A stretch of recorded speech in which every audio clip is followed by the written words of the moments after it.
Hi, so let's first start off with a basic definition of what a limit is. Right, so a limit is a value that a function approaches as x approaches a certain number, let's call this number c, from either side. Okay, now, if you're looking at limits for the first time, this definition might be a bit confusing. But the idea here is that we're looking for the y value that this function gets close to as we move x closer and closer to number c, but never let x touch c. Okay, so you know what? Let's do an example. Okay, so let's work with the function f of x is equal to x cubed minus 3x squared plus x minus 3 all over x minus 3.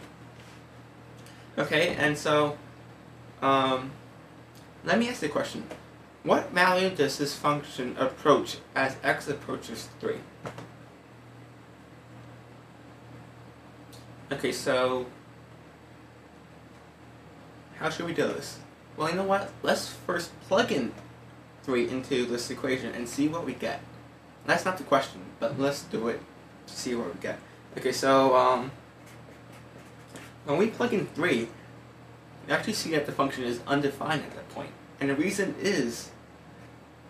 for that is because 3 minus 3 is equal to 0, and we have 0 in the denominator of this rational function. And therefore, when 0 is in a denominator, the function is undefined at that point. Okay, so we actually see that this function is undefined at f equals 3. Okay, but notice my original question. My original question was, what value does this function get close to as x gets extremely close to 3? Gets extremely close to, notice that I'm not asking what happens at x equals 3. I'm just asking what happens around x equals 3. So you know what? Let's do a table. And in this table, it's going to be a simple table. It's going to be x and f of x. And you know what? I'm going to plug in values into this function that get closer and closer to 3. Okay, so to see what I mean by this,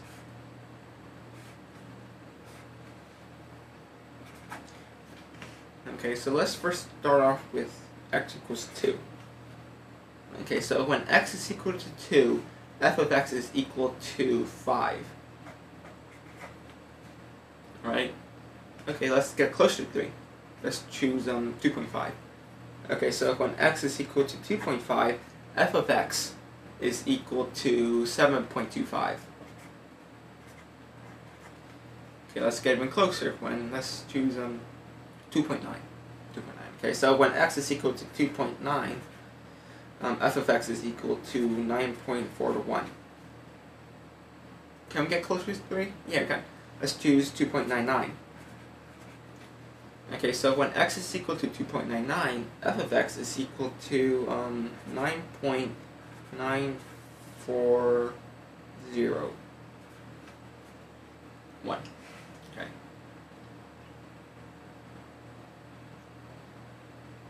Okay, so take a look at this. As x approaches 3, f of x seems to approach 10. Could it be? Notice that at x equals 3, f of x is undefined. Let me write that in. Undefined. Okay. But as we approach, as we let x get extremely close to 3 from the left, it looks like f of x is getting close to 10. Okay. That's kind of interesting. You know what? Let's do the same thing from the right. Okay, so notice that we just did it from the left. Now let's do it from the right. Okay, so let's use the same exact procedure, creating a table. Okay, from right. And let's start off with 4. Okay, so when x is equal to 4, f of x is equal to 17. When x is equal to 3.5, f of x is equal to 13.25. when x is equal to 3.1, oops, 3.1, okay, so when we plug in 3.1, we get 10.61, and when x is equal to, let's say, 3.01, f of x is equal to, let me see here, 10.0601. Okay, probably can't read that, but it says 10.0601. Notice this, as x decreases to 3, or moves closer to 3 from the right, f of x is also approaching 10. See this?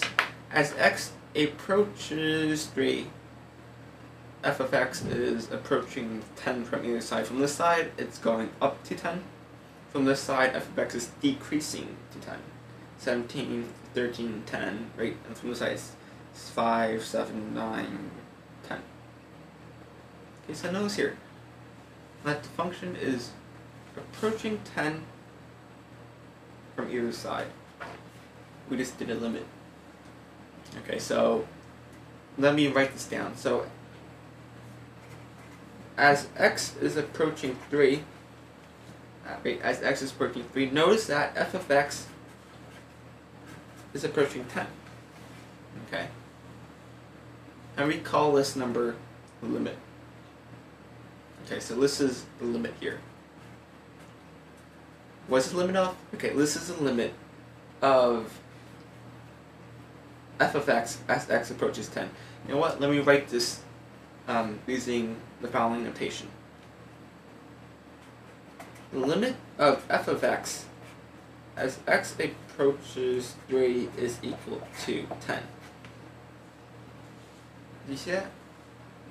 Okay, so let me recap. What we just did was that we created a table and we took a look at what happens to the function around x equals 3. Notice that earlier we already saw that the function is actually undefined at x equals 3. But around x equals 3, around it, it looks like the function is getting closer to 10 as x gets closer to 3. Okay? And we write notation as this.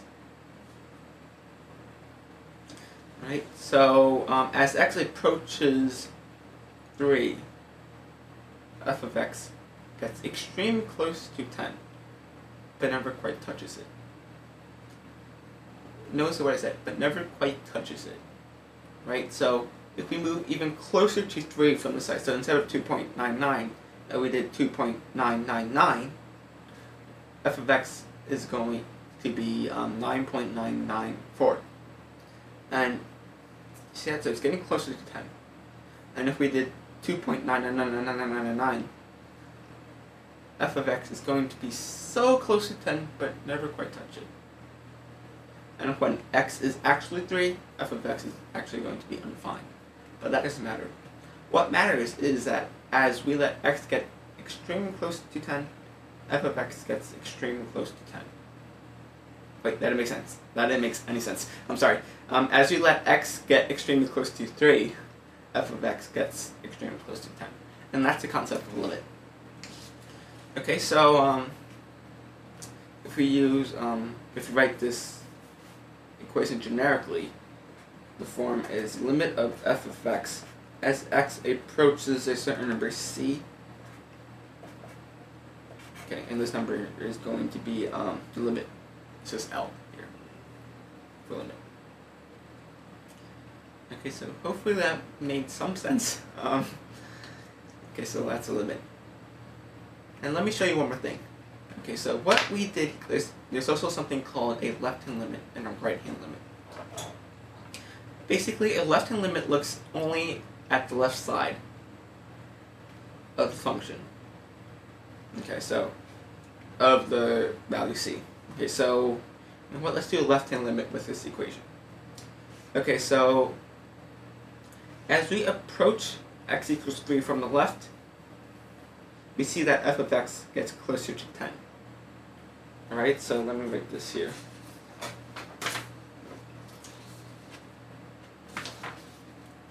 Alright. Notice that we're only looking at the left-hand side now because we're doing something called a left-hand limit.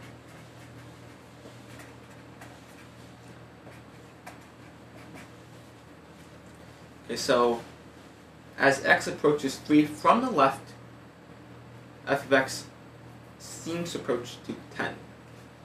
Seems to approach 10. Okay, and the notation that we use is the limit of f of x as x approaches 3 from the left is equal to 10. Notice that I put a negative sign here. Hopefully you can see it. Anyway, it's negative sign above the 3. So 3 minus. Right, so, and the reason why, now this negative sign here denotes that, or minus sign here, denotes that we're approaching 3 from the left. We're doing a left-hand limit.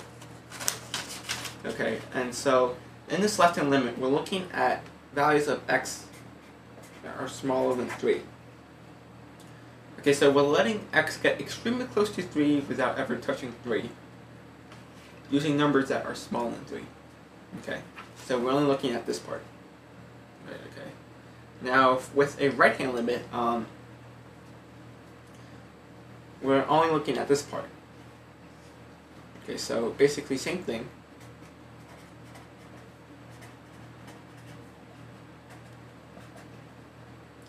Okay, so as x decreases to 3, as x approaches 3 from the right side, f of x seems to approach 10.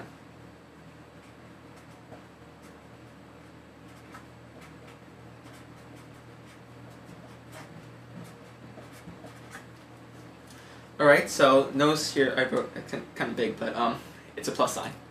Right, so, and the reason why it's a plus sign is because plus sign means in the number line, the positive side is to the right of the number line, right? So, right, positive. Okay, so, as we approach 3 from the right side, f of x is approaching 10. So, we're using values of x that are only greater than 3. Okay, so, with a right-hand limit, we're only looking at numbers that are greater than 3, and with a left-hand limit, we're only looking at numbers that are smaller than 3.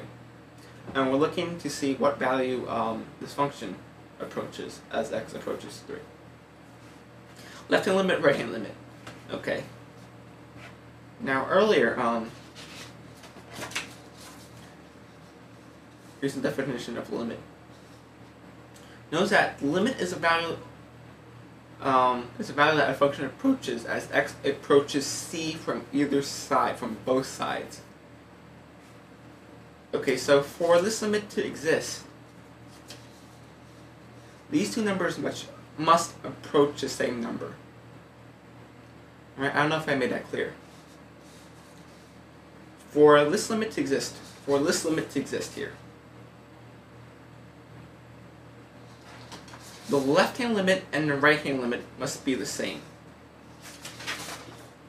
Alright? So for this thing to exist,